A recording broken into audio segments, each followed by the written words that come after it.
सुस्वागतम श्रोत्यांनो. आजच्या आपल्या कथेचं नाव आहे ती आपलीच आहे. लेखिका आहेत शिल्पा सुतार. आजच्या या कथेमध्ये लेखिका आपल्याला सांगते की जर कुटुंबामध्ये मतभेद असतील, काही नाती चांगली नसतील, तर ती आपण संयमाने आणि प्रेमाने कशा प्रकारे सुधारू शकतो याचे वर्णन केलेली ही सुंदरशी कथा आहे. ऐका तर मग. मंदिरात बाजूच्या हॉलमध्ये लग्न लागत होतं. दोघांचं लग्न म्हणजे एक फॉर्मॅलिटी होती. एक मुलगा गरजू होता, तर मुलगीला बघायला कोणी नव्हतं. त्याच्या घरी करायला कोणी नव्हतं, तर तिला कोणाचा आधार नव्हता. तिची आई पण भावाकडे राहत होती. भाऊ आणि वहिनी दोघंही तिचा रागराग करत. त्यातच तिचं वय वाढत होतं. आई पण काळजी करत होती. तिने मग शेवटी होकार देऊन टाकला. लग्नविधी सुरू होत्या. हे लोक ओळखीचे नाहीत. काय होणार माझे? काही समजत नाही. ती काळजीत होती. मला जमेल का याच्यासोबत राहायला? यांना तर 2 मुलं आहेत. ते स्वीकारतील का मला? सासूबाई कशा असतील? त्या त्रास देतील का? बरेचसे प्रश्न तिच्या मनात पिंगा घालत होते. तिने त्याच्याकडे आज पहिल्यांदाच व्यवस्थित बघितलं. मूळचा तो बिझनेसमॅन, कॉन्फिडंट होता, रुबाबदार होता. त्यानेही तिच्याकडे बघितलं. तसं तिनं पटकन खाली मान घातली. मंगलाष्टक सुरू झाले. लग्न लागलं.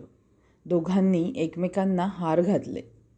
गुरुजींनी तिचा हात त्याच्या हातात दिला. तो पुढे झाला. तिचा जवळ सोफ्यावर बसला. ती थोडी बाजूला सरकली. घरचे सगळे अभिनंदन करत होते.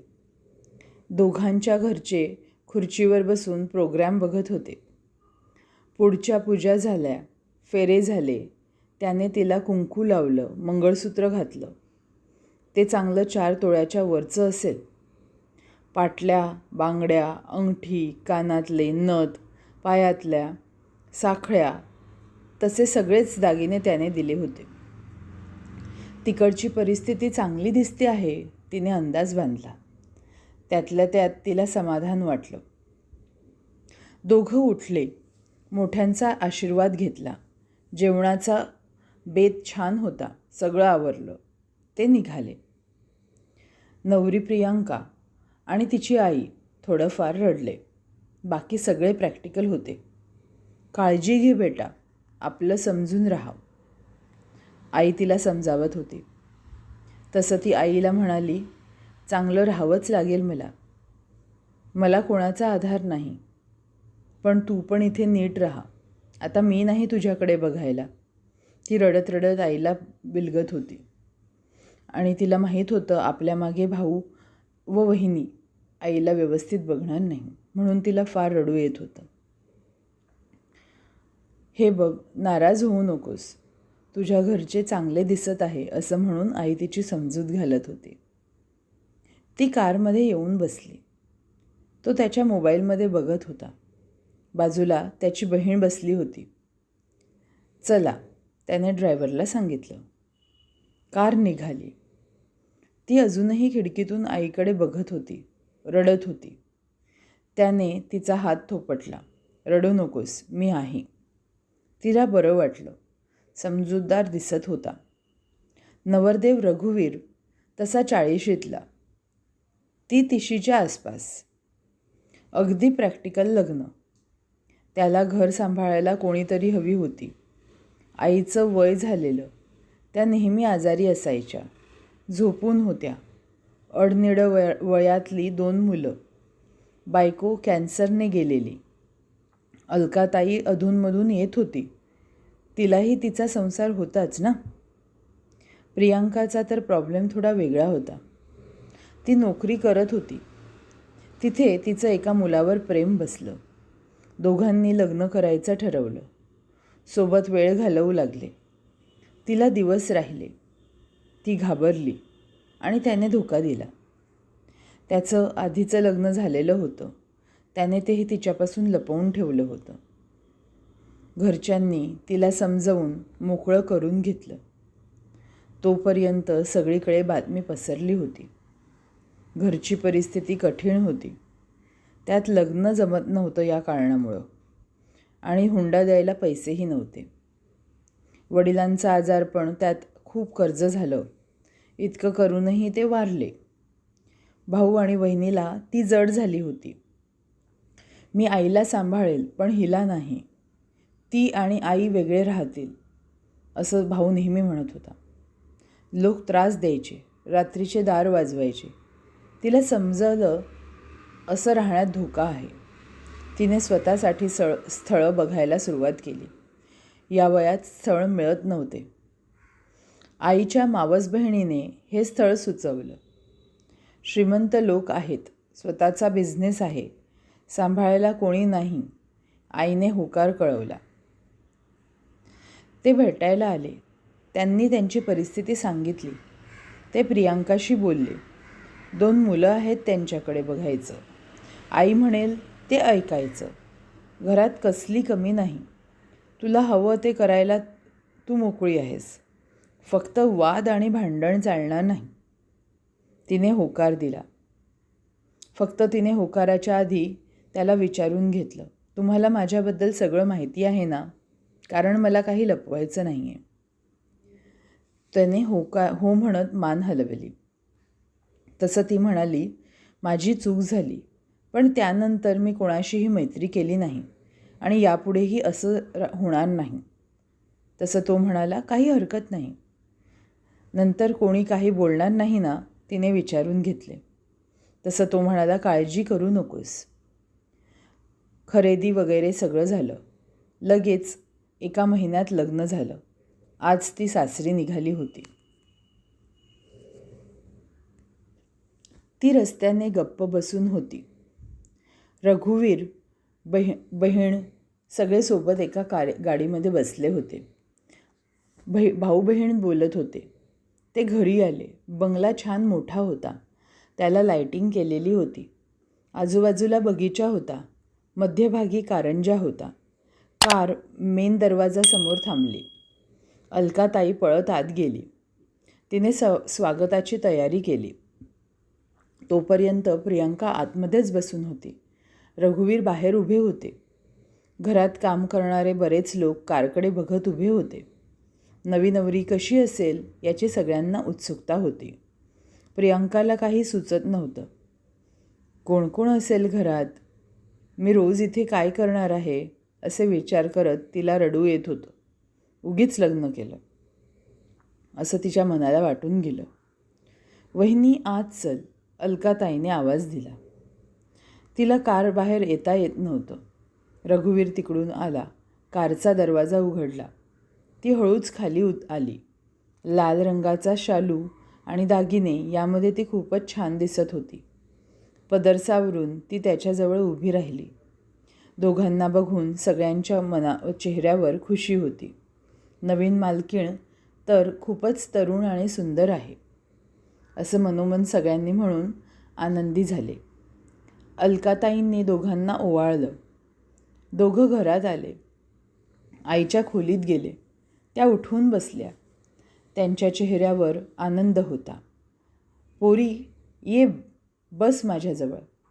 रघुवीर, तुझी बायको छान आहे. त्यांनी तिला बांगड्या दिल्या.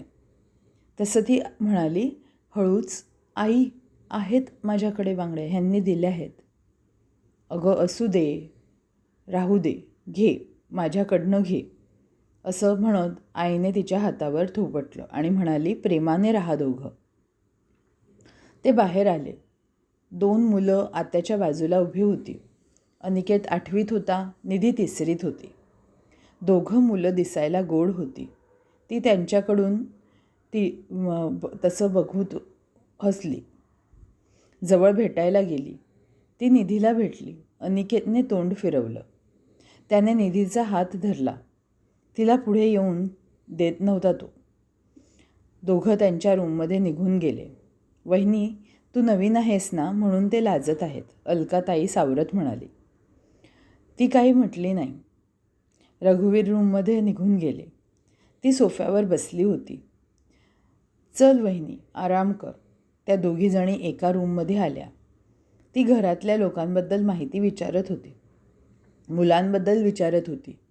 मुलांना काय आवडतं, काय नाही, त्यांचा स्वभाव कसा आहे, दोघं मुलं कशी वागतात, हे सगळं तिने विचारून घेतलं.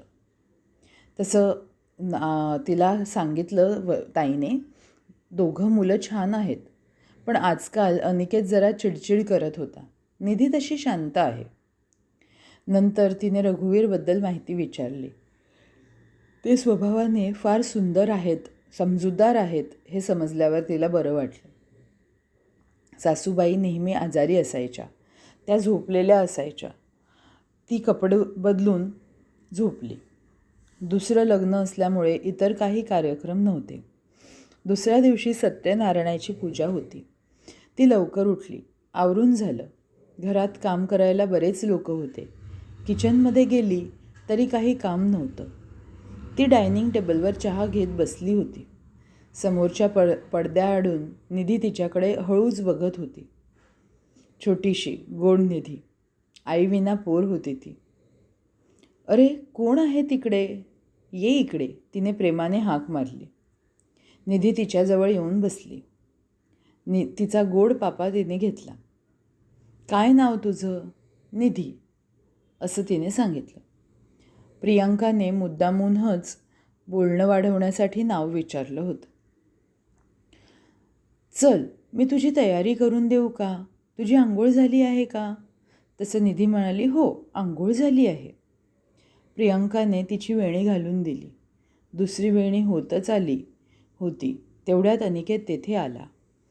तिला हाताला धरून ओढत होता. निधी, तुला काय सांगितलं होतं? चल इथून. ही सावत्र आई आहे, ती तुला मारेल. तो जोराने ओरडला. असू दे ना अनिकेत हिला माझ्याजवळ, मी काही करणार नाही, प्रियांका प्रेमाने बोलत होती. काही गरज नाही तिची वेणी घालायची, मी बघेन तिचं, माझी बहीण आहे ती, तो रागारागाने बोलत होता. तेवढ्यात रघुवीर बाहेर आले. त्यांनी अनिकेतचं वागणं बघितलं. काय चाललं आहे हे अनिकेत? ही काय वागण्याची पद्धत आहे? माफी मागायची. प्रियांका पटकन उभी राहिली. अनिकेत तिच्याकडे रागाने बघत होता. निधी घाबरली होती. ती प्रियांकाला चिकटली. तिने तिला कडेवर घेतलं.